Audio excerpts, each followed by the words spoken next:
Welcome back to a Wanderer's Way podcast. I'm your host, Dustin. Today, we're going to speak about if you should visit Japan and give you all the information that you will need for your travels.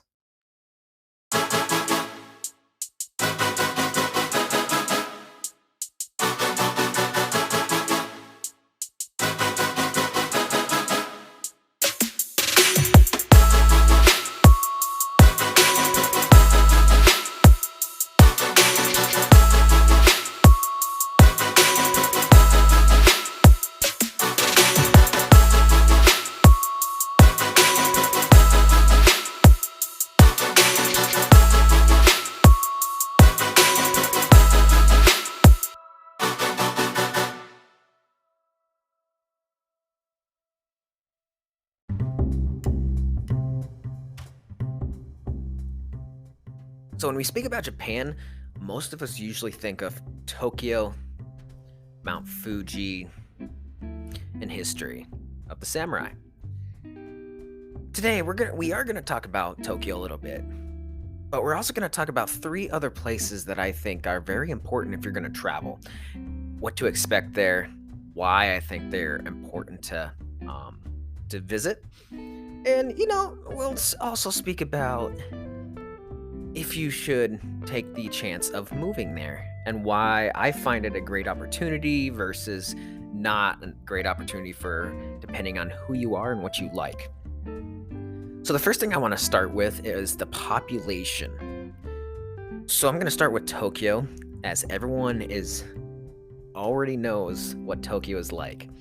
But the population is 13.9 million. That's a lot of place. A lot of places for people to live in such a small area. But Tokyo Metropolis is much larger than just a city of Tokyo. And that's what a lot of people don't understand. They think that population means just the city itself.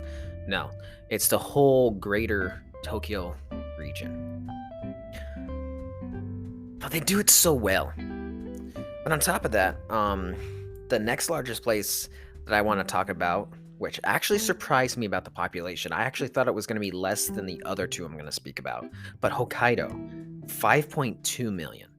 I honestly thought Hokkaido, I know it's a large area, but I did not think the population was actually that high. I thought it was way lower. It's actually higher than Kyoto and Osaka. I thought both of those would have been higher than Hokkaido. And there's definitely not to knock Hokkaido. Hokkaido is beautiful, amazing. But just for comparison here to help you understand, Osaka is 2.6 million and Kyoto is 1.4 million, which is, still a lot of people and a lot of places to have for people to actually live. But it was actually kind of astounding to me because I guess in my mind, I never really expected Hokkaido to have a higher population. If they did, maybe 2 million at the highest. But I actually thought Osaka and Kyoto were much higher than that. But with that said, so for Tokyo, everyone already knows Tokyo. There's not much for me to sit here and explain about Tokyo. But as always, it's the major area for universities. Very popular. It's a very wealthy area. It's very expensive, especially if you want to live there. For traveling, it's not too expensive. Like, there are, depending on what you want to do. But so, for example, you have hotels, which we all know, but you also have the capsule hotels, which I am a real big fan of. Because for me, as someone who travels, I actually like to just have a place to where I can sleep, but not spend my day. So I don't need a big room with a million things in it that I'm gonna overpay for. All I need is a place to sleep, a place to put my stuff, and a place to shower. And that's it. Because the rest of the time, I'm gonna be spending outside. So I really don't want to spend a whole lot. So this comes into play for the capsule hotels you can find in Tokyo and several select areas that you like. I found a couple I think the lowest ones I found were $40 and $50, and they were in like the best of areas, the best areas that you can think of. And then you have some higher standard ones, but even the ones that were 40 and $50 that I found were really, really nice. It had a lot of room. The genders were separated. Had your own showers. You have two spots. Climb up into your bed. Shut your little cubby door deal. So it's like you're in a big microwave. Or cat crate. However you want to look at it. But it's comfy. It's much bigger than what it appears. When you hear capsule, you think it's this tiny, dinky thing for only midgets like me. Nope, really not. You have a lot of space. Someone that's actually 6 foot can actually fit inside too. Now, it may not be the most comfortable for someone that of way bigger height like that and 6 foot, but you can fit, sleep well. You get your own little TV. You have a lot of accessible areas too, so like a shared dining area and stuff like that. And yeah, they're really, really good. So that's my advice for if you're going to visit Japan and you're going to go to Tokyo, actually probably Osaka and Kyoto as well, is to definitely stay at the capsule hotels. Now, the reason why I don't say it for Hokkaido is because Hokkaido, you want to really experience the more outdoorsy life there, because it's not as much of a city as like Tokyo, Kyoto, and Osaka is. So that's why I say opposite. Try the mountain living, or should I say mountain staying. It's really unique. Now, also to keep in mind, as many of you know, there is a major language barrier. Because of how the two types of languages are from English and Japanese, it is very, very difficult for both to perfect it. I think it tends to be a little bit harder for the Japanese to perfect English when their native tongue is Japanese versus English native being able to speak Japanese. Now, it's very difficult to remember all the rules, how to pronounce them. There's a lot to go into the language, and there's a huge barrier there. So, you really got to do your studying. And you don't have to use full sentences. So, like, if you go there, for example, in Tokyo, it's more diverse, more English-based. Does happen there versus other areas of Japan. But still, you want to kind of have select words. So, like, certain words for bathroom, food, hungry, like use when you go there, if you don't really know Japanese or too lazy to study, whatever, definitely remember single words for what you need to figure out. So instead of saying, hey, so say you're talking to a taxi driver, you're like, can you take me over to Tokyo, please? Instead of get in, because they're not going to understand the English very well, or if at all. It'd be like, Tokyo. It's much simpler, much easier to understand. When you're speaking longer sentences, it gets confusing, and a lot of times they're not going to understand what you're asking about. That's just my suggestion. But outside of that, Tokyo is big for business. Has some of the largest train stations or subway stations, train stations. Oh man.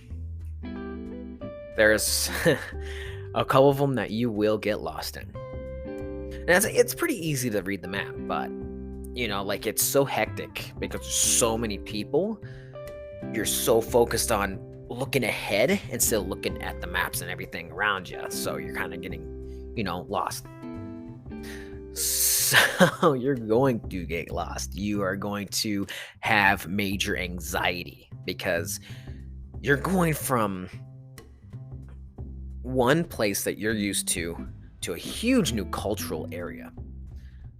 And on top of that, how everyone is different, fast-paced, uh, very organized. Even for waiting for a train, they're extremely organized in ways that I can't even comprehend because here in America, it's definitely not like that. There will be a person here, here, here, here, here, and here waiting for the train. And they'll all just push on as people are trying to come out. In Japan, it's really bad if you try to push yourself onto the train and not let them out. And you got to actually make sure you're on time because the trains, they are near perfect. Like on time getting there, on time to leave. There is no seconds to waste at all.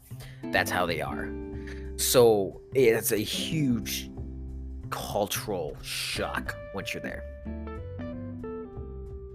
Another cultural shock that's going to be because, especially if you come from America, so say if you go to work there or you're just visiting both sides, tipping is not allowed. You don't tip. Do not do this. I can't stress this enough. Do not do this. It is seen as charity and very offensive. They're not working for tips. Not at all. And it actually takes away a lot of pride and honor from them if you give them a tip. I know in America, you guys want tips, tips, tips, tips. Don't do it in Japan. For the love of God, please don't. Another great thing about most places in Japan, pretty much almost every place in Japan, they have natural hot springs and bathhouse, which are called onsens. Those are the places you have to visit. Now, yes, it's also going to be a culture shock there too. It's way different. A bathhouse, you go in, strip down, you shower yourself first with soap, water, shower yourself before you even get into the bath. They believe baths are not for washing, baths are for relaxing. Oh, you get ridiculed. Same thing with the shoes. Do not wear shoes. Oh, take them off, take them off, take them off, take off your shoes. Do not walk. Oh. You just do your research before you go to Japan. That is, I can't stress that enough. Make yourself look good, make your country look good when you go there. That you took pride in trying to understand. They expect you to make mistakes because you don't really know. But the more you study, understand, and practice when you're there, the better you are seen and the more welcoming the Japanese will be. And they're not against foreigners, but they are at the same time. And that's because there's been so many foreigners that have created chaos and just disrupted their normal day-to-day life, showed a lot of disrespect, so I can understand. Anyways, with that being said, there's definitely another one too. There are really no trash bins around. Not at all. And usually you don't walk around and drink your coffee or drink and eat food. If you go to a convenience store and buy something, you eat and drink it right there.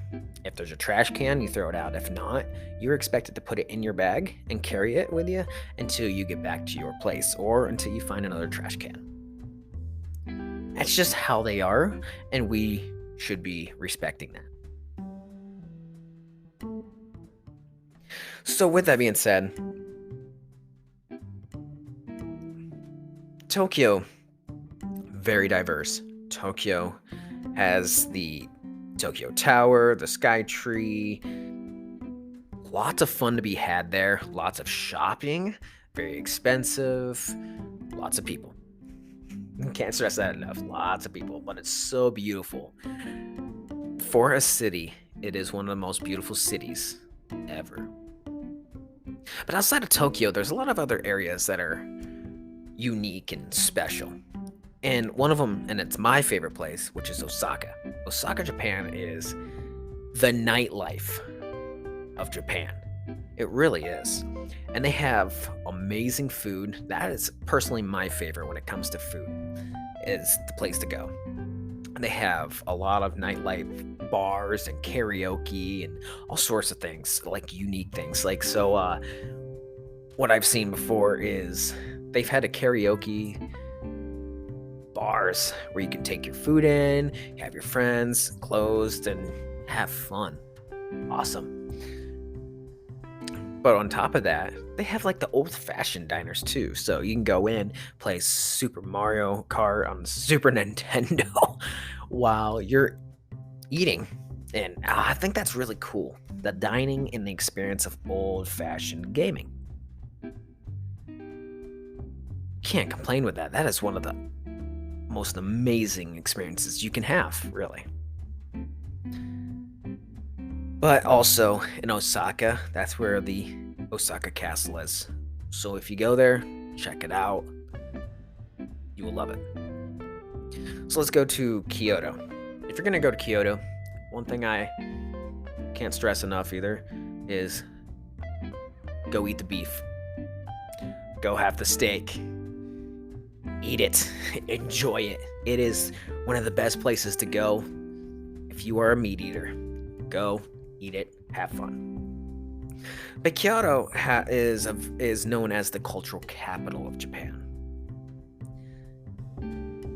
And I'm surprised by how small it is too, though. Kyoto is really pretty small, surprisingly.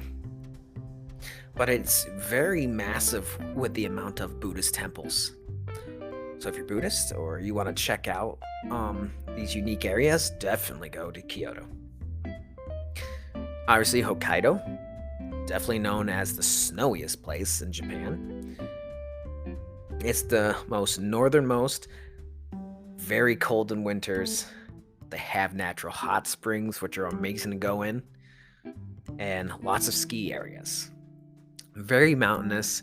So if you're from the United States and you live in the northern states like Montana, for example, and you love the mountains, you love the snow, you love the experience of the outdoors, Hokkaido is the place to go to.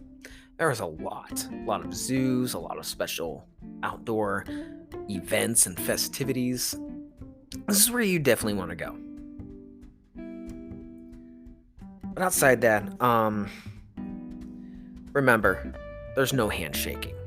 Zero handshaking whatsoever. You don't handshake, you don't, nothing. No touch.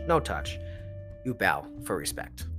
And a certain type of bows, which you can just go research yourself to kind of understand. I'm not going to explain them. Sometimes I mess up on them myself, so there's that. So when it comes to safety in Japan, that's another thing that a lot of people have questions about. People hear this and that.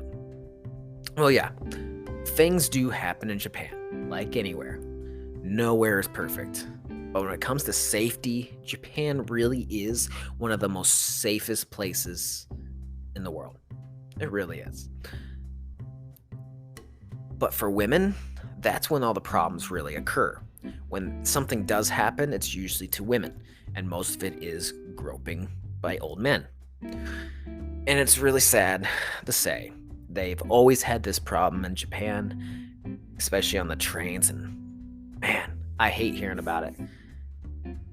And I think that's one of the reasons why I don't know if they've done away with it or not, I haven't looked it up, but I know they were talking about high schoolers to get away from the uniforms, to be more casual dressed instead of wearing the uniforms, because the skirts and such, every time they get on a train, they're being groped by old men.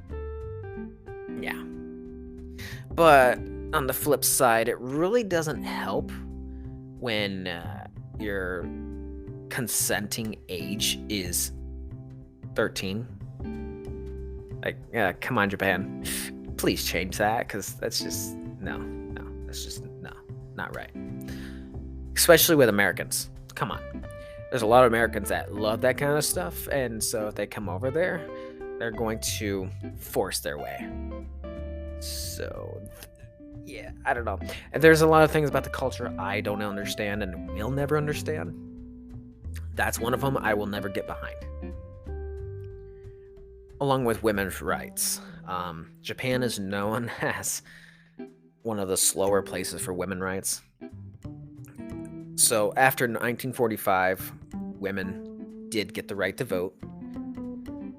But still, this year, they are ranked 120th out of 156 countries for the Gender Gap Report. So yeah, ladies, Japan, has wonderful things for women there. They really do. Wow. The Japanese women, that is. But they still have a fail in the wage gap and equality overall. And the last thing for you guys to truly understand and get to know about Japan is the pride they have and cleanliness in their food, appearance, and taste. Oh man. First of all, food. If you're not there to eat, what are you doing in Japan? Seriously. Everywhere you go, you're going to find food. Everywhere you go, you're going to want to eat. Their food, by far the best. Now, the pride and cleanliness, it goes back to what I was talking about before about no trash bins and carry your stuff. You don't eat and drink and walk. You do it all in one spot, and then you're done. For the cleanliness, no littering. They take severe pride in cleanliness to the point where you could probably drop your food on the street and be able to eat off of it. Like, it's that clean. Especially for a freaking city of Tokyo being that clean. Like, for example, look at New York City. The nastiest. One of the nastiest cities in the world. And so big, yet so small. But Tokyo, it is so damn clean. It is ridiculous. Like, I can't even comprehend it. Like, I love it, but I can't comprehend it because I'm so used to American cities that are far from clean. It's a beautiful thing to know that somewhere you go, you don't have to worry about catching all these bugs and certain things and feeling grossed out every step of your way through everywhere. That's a wonderful feeling to travel somewhere and know that you're going to be safe and clean no matter where you go. That's a beautiful thing. And this has been an episode of Should You Visit Japan? And I say yes, you should.